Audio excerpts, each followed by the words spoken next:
नमस्कार दोस्तों, मैं हूं जितेंद्र दीक्षित। 4 PM महाराष्ट्र में आपका स्वागत है।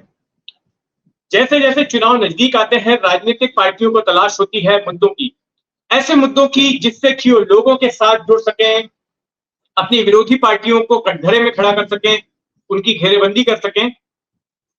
तो अगर महाराष्ट्र की बात करें तो महाराष्ट्र में विपक्ष के पास लोकसभा चुनाव के लिए इस वक्त एक बड़ा मुद्दा है, मराठा आरक्षण का। लेकिन इसके साथ साथ आने वाले साल भर में महाराष्ट्र में इस लोकसभा चुनाव के साथ साथ कुल 3 चुनाव होने वाले हैं। विधानसभा का चुनाव अगले साल अक्टूबर में होना है। अगर मध्यावधि चुनाव नहीं होते हैं, तो अगर शिंदे सरकार नहीं गिरती है, तो फिर अगले साल अक्टूबर में वो चुनाव होंगे। फिर इसके अलावा बीएमसी के चुनाव, मुंबई महानगर पालिका के चुनाव होने बाकी हैं, जो सरकार नहीं करा रही है। तो हो सकता है कि लोकसभा और विधानसभा चुनाव के बीच में बीएमसी के भी चुनाव करा दिए जाएं। तो कुल मिलाकर अब से लेके साल भर के बीच में मुंबई में 3 तरह के चुनाव होने वाले हैं महाराष्ट्र में। तो इसके लिए पार्टियों ने अपनी तैयारी भी शुरू कर दी है। और शिवसेना को, उद्धव ठाकरे वाली शिवसेना को हाल ही में एक मुद्दा मिला, लोअर परेल के डिलाइल रोड ब्रिज का, और जिसको लेकर दोनों ही पार्टियों में जबरदस्त खींचतान हुई। शिंदे गुट, जो कि सत्ताधारी गुट है, और उद्धव ठाकरे गुट, इनके बीच में। और ठाकरे गुट की ओर से ऐसा आरोप लगाया गया है कि शिंदे गुट सरकारी मशीनरी का, पुलिसिया मशीनरी का बेजा इस्तेमाल कर रही है अपने प्रतिद्वंदियों को निपटाने के लिए। तो पूरा मामला क्या है, हम समझते हैं। दरअसल मध्य मुंबई में उपनगर है लोअर परेल।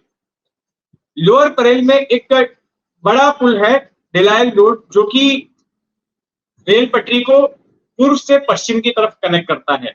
मुंबई में आप देखेंगे कि ज्यादातर जो ठिकाने हैं वो ईस्ट या वेस्ट के तौर पर आइडेंटिफाई होते हैं, जैसे कि Vile Parle east, Vile Parle west, Mulund east, Mulund west.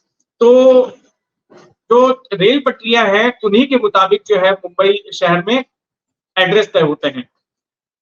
तो ये जो पुल है वो लोअर परेल को ईस्ट से वेस्ट कनेक्ट करने का काम करता था। लेकिन साल 2018 में ये पुल खतरनाक घोषित कर दिया गया, और उसके बाद में इस पुल को रोक दिया गया और पुल की जगह पे एक नया पुल बनाने का काम शुरू हुआ। लेकिन 5 साल हो गए थे, डेडलाइन पर डेडलाइन होती जा रही थी, लेकिन ये पुल कंप्लीट नहीं हो रहा था, जनता के लिए खुल नहीं पा रहा था। अब बताते हैं कि हाल ही में पुल का काम कंप्लीट हुआ, पुल बनकर तैयार हो गया, लेकिन इसके बावजूद पुल नहीं खोला जा रहा था और लोग काफी परेशान थे। लोगों को अगर ईस्ट से वेस्ट होकर जाना है तो काफी घूमकर जाना पड़ता था। कई किलोमीटर का डीजल पेट्रोल बर्बाद होता था, ईंधन बर्बाद होता था, वक्त की बर्बादी होती थी, ट्रैफिक जैम होता था स्वलग। लेकिन मुंबई महानगर पालिका जो है पुल को नहीं खोल रही थी। ऐसे में विपक्षी पार्टियों ने आरोप लगाया कि किसी नेता का इंतजार कर रही है उसके समय मिलने का, तब जाके इस पुल को खोला जाएगा। बार बार ट्वीट किए गए आदित्य ठाकरे की ओर से, शिवसेना उद्धव ठाकरे गुट के नेता हैं, और ये उस वर्ली इलाके के, जहां पर ये पुल मौजूद है, उस वर्ली विधानसभा क्षेत्र के ये विधायक भी हैं। तो इनके ऊपर भी काफी दबाव आ रहा था स्थानीय लोगों की ओर से कि आप कुछ कीजिए, आप विधायक हैं और ये पुल देखिए बीते 5 साल से बंद पड़ा है, जिसकी वजह से काफी तकलीफ हो रही है। तो लगातार जो है वो प्रशासन को याद दिला रहे थे कि पुल को खोलिए खोलिए खोलिए, लेकिन ऐसा नहीं हो रहा था। अब हुआ ये कि 16 तारीख को, मतलब अब से 3 दिन पहले, आदित्य ठाकरे पुल के पास पहुंच गए और पुल के सिरे पर जो बैरिकेडिंग करके रखी गई थी, जो अवरोध लगाए गए थे, आदित्य ठाकरे ने उसको जाकर हटा दिया और पुल आवाजाही के लिए खोल दिया। खुद वो वॉक करके आगे तक गए। उनके साथ में मुंबई की पूर्व महापौर किशोरी पेडनेकर भी थी। फिर उस इलाके के पूर्व विधायक जो पहले एनसीपी में थे, बाद में शिवसेना में आ गए, सचिन अहिर वो थे। सुनील शिंदे जो शिवसेना के नेता हैं वो वहां पर मौजूद थे, और 15-20 कार्यकर्ता थे। तो इन तमाम लोगों ने अनौपचारिक तौर पर उस पुल का उद्घाटन कर दिया और पुल को लोगों की आवाजाही के लिए खोल दिया। लेकिन इससे शिंदे गुट बड़ा नाराज हो गया। क्योंकि इस पुल को खोले जाने के बहाने आदित्य ठाकरे ने शिंदे सरकार पर निशाना साधा था। और शिंदे सरकार पर इसलिए निशाना साधा था, हालांकि ये पुल तो जो है बीएमसी के अधीन था, लेकिन बीएमसी में प्रशासक बैठे हुए हैं, एडमिनिस्ट्रेटर बैठे हुए हैं। बीएमसी में बीते 2 सालों से चुनाव नहीं हो रहा है, तो ऐसे में प्रशासक ही बीएमसी को चला रहा है, प्रशासक जो है सरकार को रिपोर्ट करता है। तो सीधे तौर पर शिंदे सरकार पर निशाना साधा गया।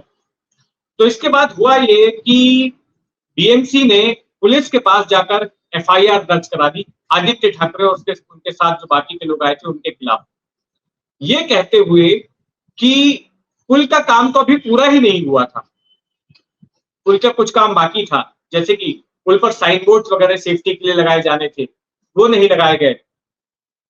पुल पर रोशनी नहीं लगाई गई थी, स्ट्रीट लाइट्स नहीं लगाई गई थी, और ये सब काम कंप्लीट होने के पहले ही आदित्य ठाकरे ने जाकर उद्घाटन कर दिया। इससे तो लोगों की जान को खतरा हो सकता था। तो एनएम जोशी मार्ग पुलिस थाना है जहां पर जिसके ज्यूरिसडिक्शन में एक पुल आता है, उस थाने ने एक एफआईआर रजिस्टर की, जिसमें आदित्य ठाकरे, सुनील शिंदे और सचिन अहिर को वांटेड आरोपी बताया गया है। इन्हें तीनों को वांटेड बताया गया, इनको आरोपी बताकर कहा गया कि इनकी तलाश है। अब इनके ऊपर जो धाराएं लगाई गई हैं वो धाराएं हैं, एक तो इंडियन पेनल कोड की धारा है 143 और 149। ये धारा इस बात से जुड़ी हुई है कि गैरकानूनी तरीके से असेंबली करना, वहां पर गैरकानूनी तरीके से इकट्ठा होना उस पुल के पास। और दूसरा की आईपीसी की धारा 336, जिसमें कि कोई शख्स दूसरों की जान को खतरे में डालता है। तो बीएमसी का यही कहना है कि पुल अभी भी सेफ घोषित नहीं किया गया था, काम पूरा नहीं हुआ था और आपने ऐसा करके दूसरों की जान को खतरे में डाला है।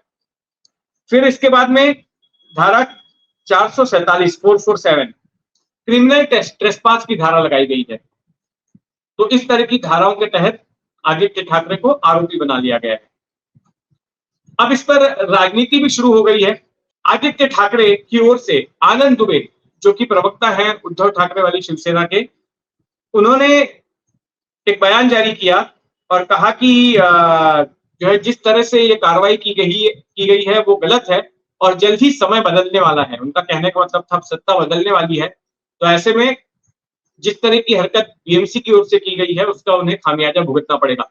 आइए सुनते हैं कि आनंद दुबे ने क्या कहा, शिवसेना उद्धव ठाकरे के प्रवक्ता ने। मुंबई हो और चाहे मुंबई से सटा नई बंबई हो, बहुत सारे काम जो समाज के काम आते हैं, चाहे सड़क हो, फ्लाईओवर हो, मेट्रो की रेलवे हो, ये बंद तो गए हैं, कई कई महीनों से बंद पड़े हुए हैं, इनका उद्घाटन नहीं हो रहा, जनता को इसका कोई लाभ नहीं मिल रहा, इन कामों का लोकार्पण नहीं हो रहा। इसके लिए हमारे नेता आदित्य ठाकरे जी आवाज उठाते हैं, ट्वीट करते हैं, मीडिया के माध्यम से अपनी बात कहते हैं और सरकार के कानों में जून तक नहीं रेंगती। आदित्य ठाकरे जी ने ट्वीट किया तो नई मुंबई की मेट्रो कल से ही शुरू हो गई जनता के लिए। आदित्य ठाकरे जी ने जब देखा कि बीएमसी प्रशासन मुंबई के लोअर परेल का ब्रिज उद्घाटित नहीं कर रही है क्योंकि कोई वीआईपी नेता इनको नहीं मिलता, ये वीआईपी कल्चर से बाहर नहीं निकलते, तो आदित्य ठाकरे जी ने अपने समर्थकों के साथ लोअर परेल के ब्रिज का उद्घाटन स्वयं कर दिया ताकि जनता के काम आ सके। पिछले कई वर्षों से बंद पड़ा हुआ था, उसके खिलाफ बीएमसी के अधिकारी जाकर एफआईआर करवा रहे हैं। बीएमसी के अधिकारियों पर दबाव बनाया जा रहा है कि आदित्य ठाकरे के खिलाफ जाकर शिकायत दर्ज करो, उनके खिलाफ एफआईआर करो। बड़े हैरानी की बात है, जो युवा नेता मुंबई के लिए रात दिन सोच रहा है कि मुंबई की जनता को आराम कैसे दिया जाए, उसी नेता के खिलाफ आप एफआईआर दर्ज करवा रहे हैं। और जो ब्रिज पिछले कई महीनों से बनकर तैयार है, आपके पास समय नहीं मिल रहा है कि आप उसका उद्घाटन कर सके। जो मेट्रो कई महीनों से बनकर तैयार है, आपके बड़े बड़े नेता नहीं आ रहे हैं तो उसका उद्घाटन नहीं हो रहा है। जो सड़क बहुत दिनों से बनकर तैयार है, केवल कोई आपका नेता नहीं आ रहा है, इसके लिए उद्घाटन नहीं हो रहा। और यदि उसको जनता के लिए कोई खोल दे रहा है तो आप उस पर ही एफआईआर करते हो। शर्म आनी चाहिए ऐसे कृत्य के लिए। बीएमसी के अधिकारियों, आपको अगर इतना अहंकार है ना कि आज आप केंद्र सरकार और राज्य सरकार के अधीन हैं, तो आप मत घबराइए, बहुत जल्दी ही समय और स्थिति बदल जाती है। हम इस घटना की निंदा करते हैं।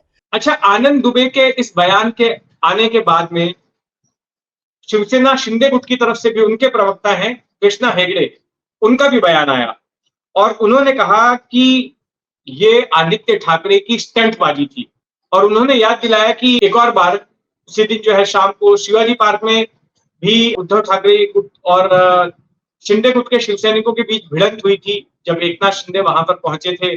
बाला साहब ठाकरे की पुण्यतिथि के मौके पर जो कार्यक्रम होना था उसका जायजा लेने के लिए तब भी दोनों गुट टकरा गए थे वहां पर।